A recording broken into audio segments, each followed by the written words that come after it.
Hey, welcome to Real Creepy Vids. My name is Steven. Tonight we have 4 scary true stories about a forgotten mining tunnel in Silver Peak, Nevada, a mysterious phone call from Portland that saved a life, a hospital procedure gone terribly wrong in West Virginia, and a terrifying encounter in the forests of rural Germany. Let's get started. Story 1. The Forgotten Tunnel. In 1986, the small mining town of Silver Peak, Nevada was experiencing something of a renaissance. After decades of dwindling activity, the discovery of a new silver vein had brought fresh investment and new miners to the area. Among them was 32-year-old Marcus Holden, a geologist from Colorado who'd been hired to survey potential expansion sites. On June 18th, Marcus was working alone, mapping an older section of tunnels that hadn't been used. The company wanted to determine if these abandoned tunnels could safely be reopened. Armed with modern equipment and detailed historical maps, Marcus ventured deeper into the mountain than any current miners had gone. According to the log Marcus kept, he'd been working for about 4 hours when he noticed something odd. His compass was behaving erratically, spinning wildly before settling on directions that didn't match his maps. He initially attributed this to mineral deposits interfering with the magnetic needle, but then his flashlight began to flicker despite having fresh batteries. As Marcus continued deeper, he came across a narrow passage that wasn't marked on any of his maps. It appeared to have been deliberately sealed at some point with boards and rocks, but time had weakened the barrier. Curious, Marcus recorded the anomaly and decided to investigate. Using his tools, he widened the gap enough to squeeze through. The tunnel beyond was noticeably colder, with strange crystalline formations on the walls that Marcus had never seen in his years of geological work. He collected samples, noting in his journal that they seemed to emit a faint blue luminescence when his flashlight wasn't directly on them. After advancing about 50 yards, Marcus began to hear what he described as whispers echoing from deeper in the tunnel. Initially, he assumed it was just the natural sounds of the mountain, but as he listened more carefully, he became convinced they were actual voices, though he couldn't make out any specific words. Despite growing unease, Marcus pressed forward. The passage eventually opened into a large cavern that showed signs of having been worked by miners long ago. Old tools lay scattered about, and there were remnants of what appeared to be a camp. Rotted blankets, rusted tins, and a journal sitting on a makeshift table. The whispers grew louder as Marcus approached the journal. When he opened it, he found entries dating back to 1891, written by a miner named Thomas Blackwood. The final entry, dated March 15, 1891, read, "They're coming through now. God help us all. If you're reading this, seal this place. The silver isn't worth what waits on the other side." I mean, if I found something like that, I'd be running the other way immediately. But I guess that's why I'm not a geologist. Marcus reported feeling overwhelming dread, and his own journal entries become increasingly frantic. He noted that the whispers seemed to be coming from a narrow crevice at the far side of the cavern. A crevice that appeared to be widening even as he watched it. And worse, he thought he could see movement in the darkness beyond. In a panic, Marcus gathered his equipment and fled back toward the entrance, but according to what he later told rescue workers, the passage seemed to have changed, with new offshoots that hadn't been there before. His flashlight died completely, leaving him in darkness broken only by the eerie blue glow of the crystal formations.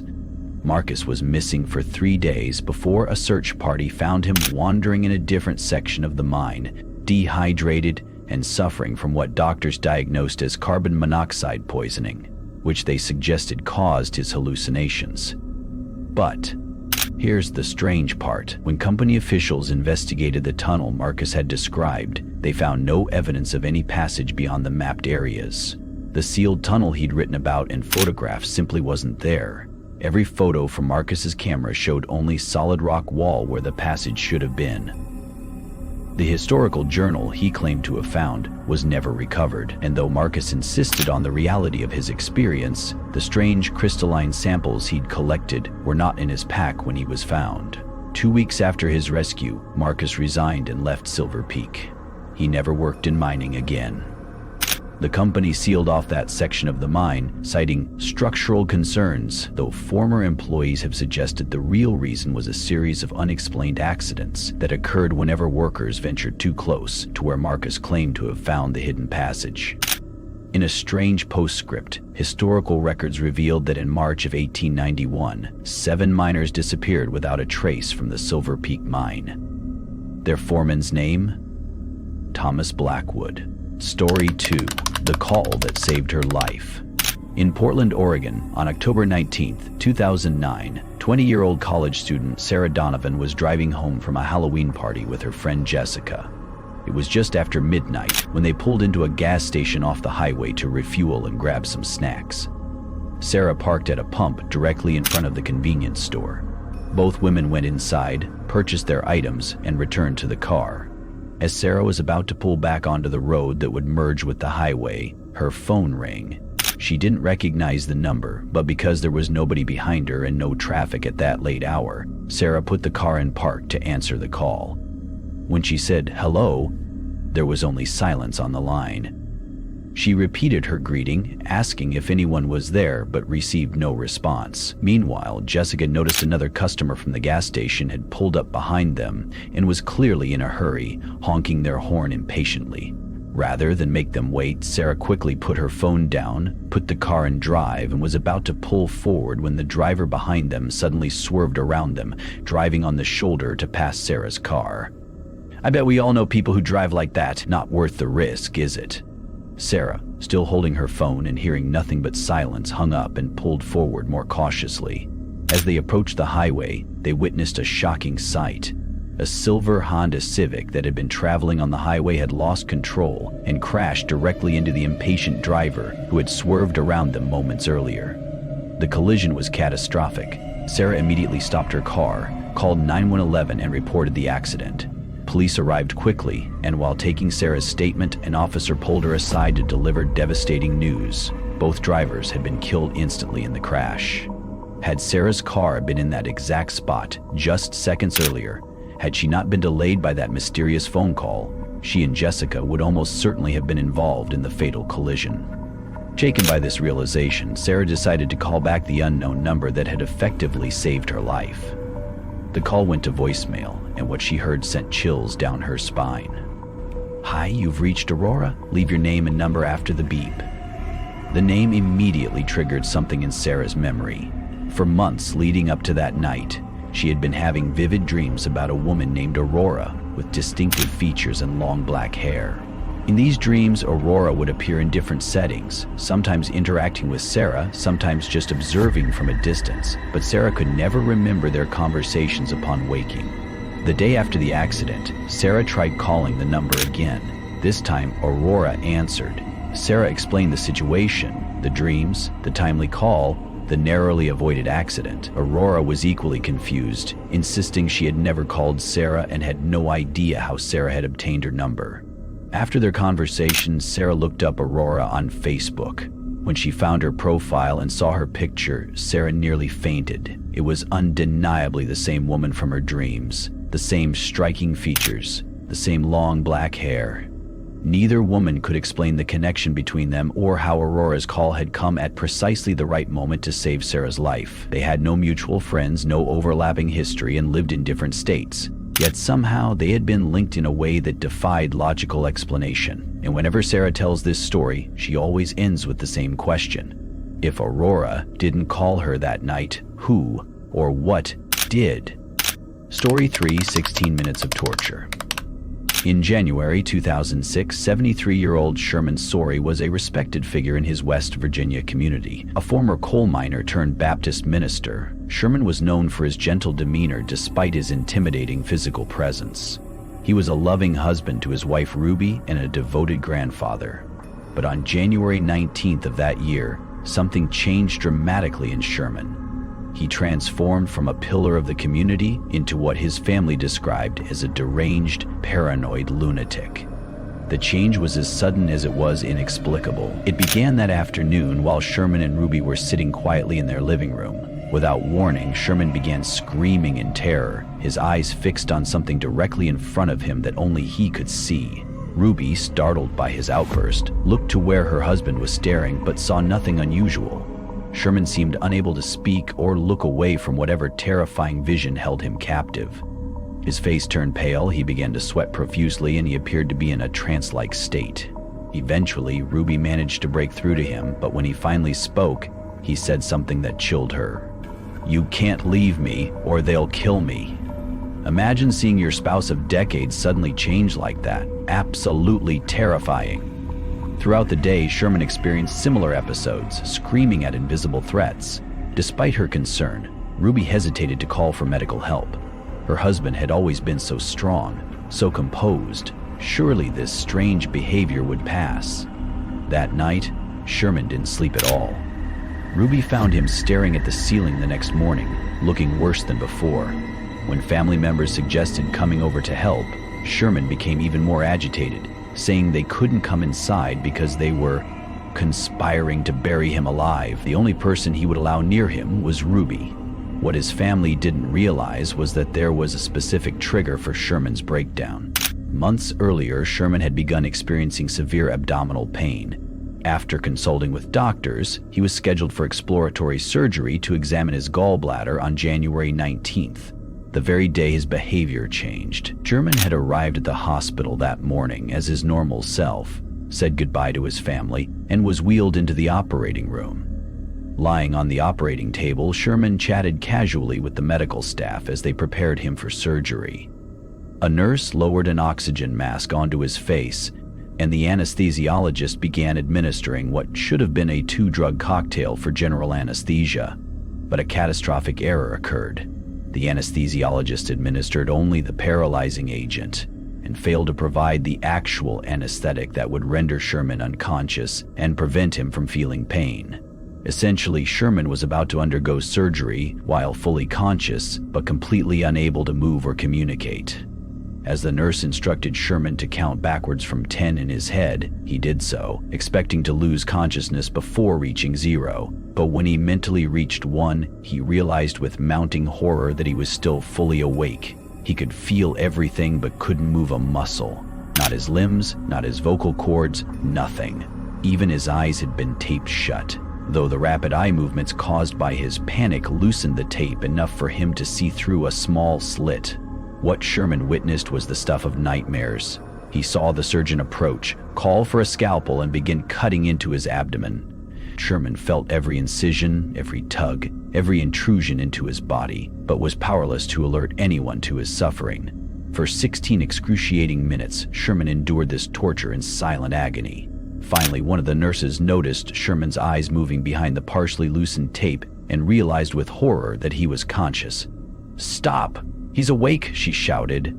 The surgeon froze, then demanded that the anesthesiologist fix this. Additional painkillers were quickly administered, and Sherman finally lost consciousness. But the damage was done. In those 16 minutes, Sherman had experienced a trauma so profound that it shattered his psyche. What made the situation even worse was the medical team's response to their error. The anesthesiologist administered midazolam, known as the amnesia drug, to ensure Sherman wouldn't remember the trauma when he awoke. The hope was that without memory of the experience, Sherman wouldn't file a lawsuit against the hospital. The drug did erase Sherman's conscious memories of the surgery, but it couldn't erase the trauma imprinted on his subconscious. When Sherman awoke in recovery, he had no explicit memory of what had happened, but he was overwhelmed by feelings of terror, anxiety, and dread that had no apparent cause. Over the following days, Sherman began experiencing flashbacks to the surgery, but without the context of knowing these were real memories, he interpreted them as nightmarish hallucinations. The disconnection between his bodily trauma and his conscious mind led to a complete psychological breakdown. Tragically, on February 2nd, just 2 weeks after the surgery, Sherman took his own life. His family, devastated and confused, continued investigating what could have caused such a dramatic change in their loved one. Eventually, they obtained the medical records from Sherman's surgery and discovered the truth about what Sherman had experienced, a phenomenon known as anesthesia awareness. While anesthesia awareness affects approximately 20,000 patients annually to some degree, Sherman's case was extreme. Experiencing the full duration of an invasive procedure with no pain relief whatsoever is exceedingly rare. Sherman's family sued the hospital and received an undisclosed settlement, but no amount of money could bring back the man they had lost or erase the knowledge of the suffering he'd endured in those 16 minutes of silent torture. Story 4. The Woman in the Veil. In October 2005, 21-year-old Nathan was visiting his mother at her apartment in Elk Grove, California. The apartment complex was in a safe, gated community with good security, so when Nathan went to bed in the guest room on his last night there, he had no reason to feel uneasy. Around 2 a.m., Nathan woke up, or so he thought. He found himself unable to move anything except his eyes, a condition he recognized as sleep paralysis, despite never having experienced it before. The room was unnaturally silent. No traffic sounds, no crickets, no hum from the street lamp outside. Using just his eyes, Nathan scanned the room. From his position in bed, he could see the armoire in the corner to his right and the door on the opposite wall. When he managed to raise his head slightly, he could just make out the table and chair at the foot of his bed. That's when he saw her, a dark figure standing in the corner. As he strained to focus, Nathan could tell it was a woman, with a veil or shawl covering her face. Before his head fell back to the pillow from the effort, he saw the woman suddenly crouch down, disappearing from his line of sight. I'm getting chills just thinking about this. Ugh, I hate sleep paralysis stories. Unable to move, Nathan lay there in terror as he heard something slithering across the floor, accompanied by the sound of breathing. The woman rose up at the edge of his bed, her face pale with deeply sunken eyes. She began to crawl onto the bed and position herself on Nathan's chest. He felt the mattress springs compress under her weight as she settled on top of him. Finally, Nathan managed to scream, and suddenly he was awake for real. The woman was gone, and the familiar sounds of the night had returned. His mother rushed in, concerned about the screaming, but Nathan dismissed it as just a bad dream. He spent the rest of the night downstairs with the lights on, watching Disney's Aladdin until he fell asleep.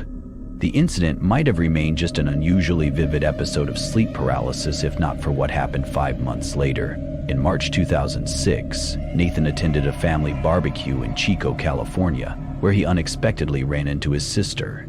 As they caught up, Nathan felt compelled to share his strange experience. Before he could finish describing the incident, his sister interrupted him in shock. "Wait a minute," she said. "I had sleep paralysis for the first time in my life 2 weeks ago at Mom's apartment. It was horrible. I was in the guest room and saw this woman standing on me. I thought I was going to die." As they compared details, they realized they had experienced almost identical events. Same room, same woman, same sensation of being pinned down. Neither had ever experienced sleep paralysis before or since. Both tried to rationalize the coincidence, but were disturbed by the similarities. 5 months later, Nathan's mother moved to a 2-story house in Elk Grove. When Nathan visited her there, the second night of his stay brought another terrifying encounter. Falling asleep while watching TV in the guest bedroom, Nathan once again woke to find himself paralyzed. Scanning the room with just his eyes, he was relieved to find no sign of the veiled woman, but then he noticed something odd about the television. It was showing what looked like security camera footage of his mother's kitchen downstairs. As he watched in confusion, the veiled woman suddenly appeared in the frame, looking directly at the camera before the screen went dark. The room plunged into darkness, and Nathan heard something running through the house downstairs, crashing into things as it moved. The sound stopped at the foot of the stairs, and Nathan knew with certainty that the woman was coming for him. He heard footsteps slowly ascending the stairs, and then saw the woman's head appear in the doorway. Upon seeing Nathan, she dropped to all fours and charged toward him like an animal.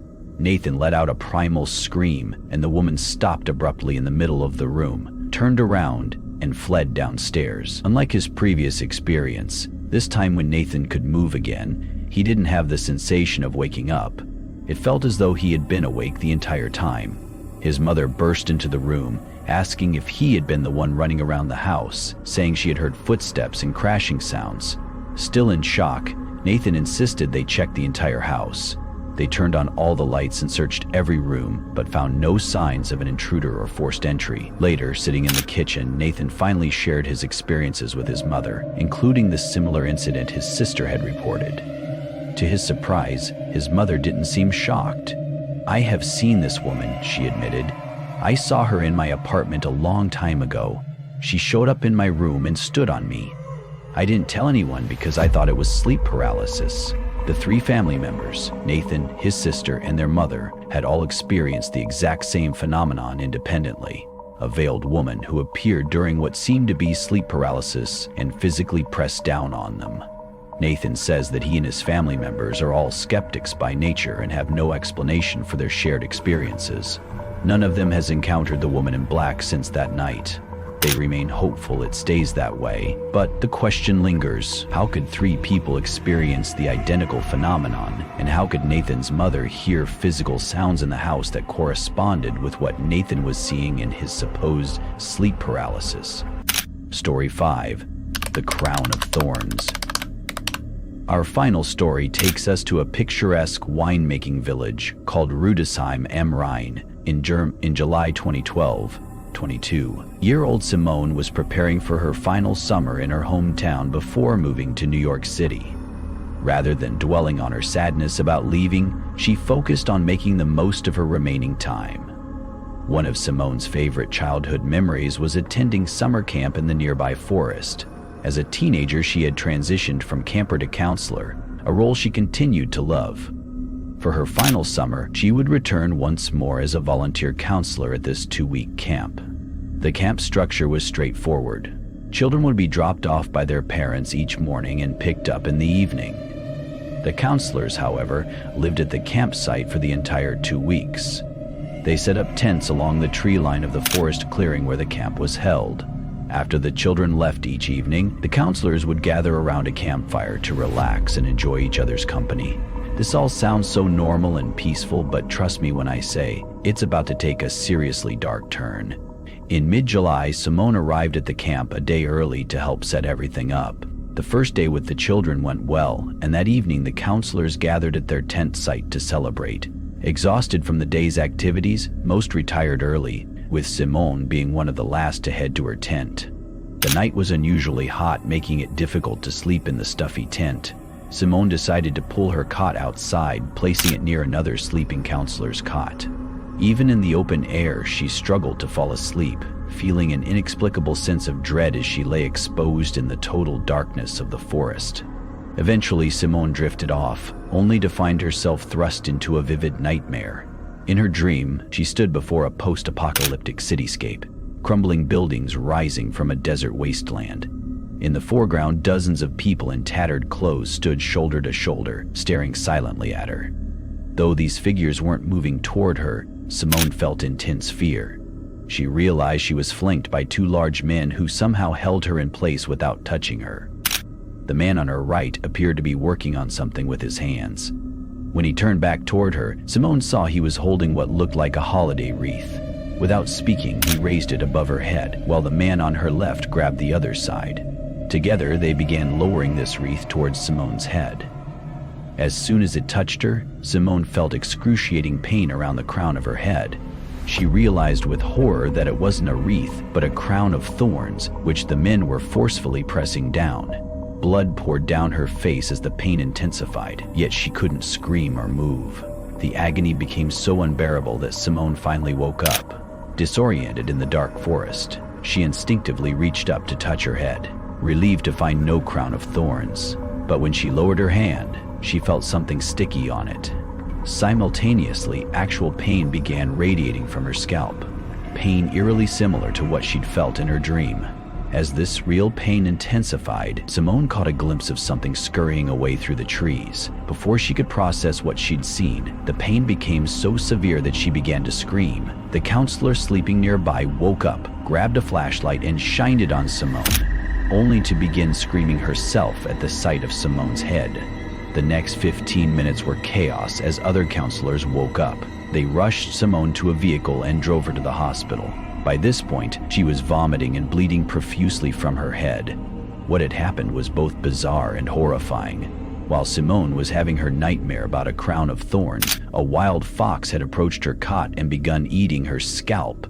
The pain from the actual attack had manifested in her dream as the crown of thorns. The fox had taken at least 20 bites from her head before the pain became so extreme that Simone woke up, her sudden movement scaring the animal away, the creature she had glimpsed running into the forest. At the hospital, doctors were able to suture Simone's scalp back together, hiding the scars within her hairline. She also had to undergo a series of rabies shots as a precaution. The trauma left Simone unable to enter any forest again, and she still experiences phantom pain where the fox bit her. In a strange synchronicity between dreams and reality, Simone's unconscious mind had incorporated the actual pain she was experiencing into a nightmare narrative, while her body remained paralyzed in sleep, unable to defend itself from the very real predator that had found her vulnerable in the darkness. Thank you for watching, and I'll see you tomorrow night. Sleep well, if you can.